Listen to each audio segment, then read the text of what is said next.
Hello, and welcome to the video covering reaction stoichiometry.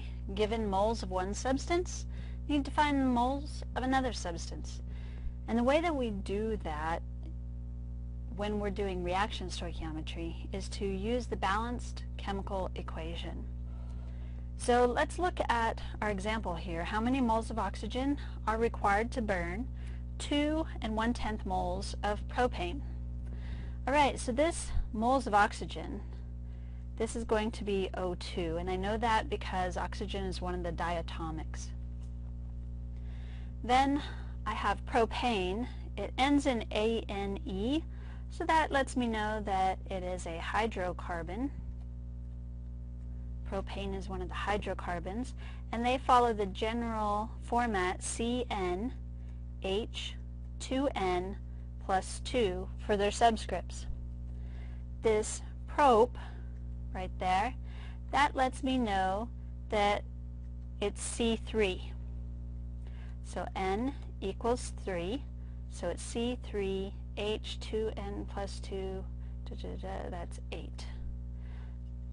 Alright, and then I've got another hint in this. What I'm trying to do here is I'm trying to write the balanced chemical equation, trying to get the equation because it wasn't given to me.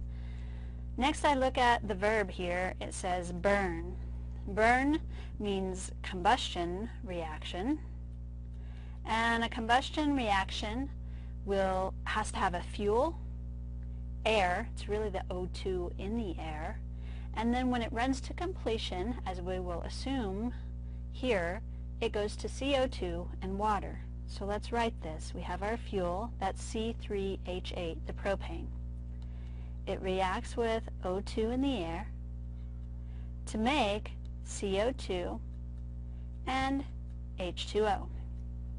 Now I need to balance it, and I like to save the O's for last. So the C's first, then the H's. Now I need to get the O's balanced. I see I have 6 O's from the CO2's, 4 O's using the distributive property. Let's see, that's 10 on the right, so I need 10 on the left. Oh, 5 O2's will give me 5 O's. Yay! Okay.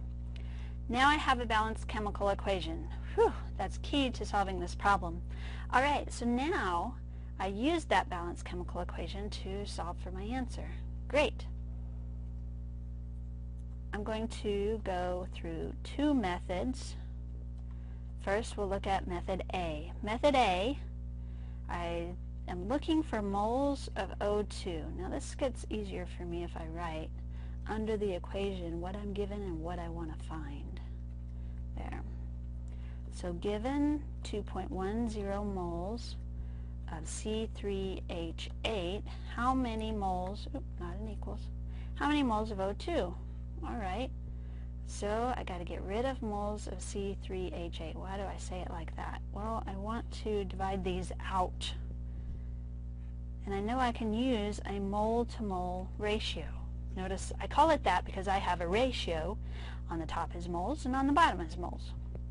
Mole-to-mole ratio. Now I need this mol-mol ratio to follow truth, not to just be made up, okay? So where I get the numbers is from the balanced chemical equation. This will be 5 moles of O2, and that 5 literally comes from the balanced chemical equation.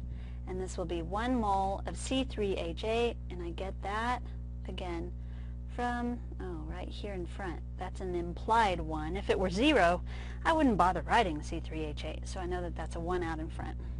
Alright, so to solve this, I go 2.10 times 5, and that's 10.5 moles of O2.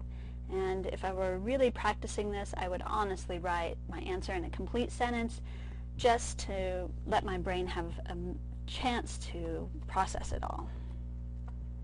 Alright, so method B. Method B, I set up a ratio, and we're going to have to do that method in the next video because we're out of time. Thank you, and see you in the next video.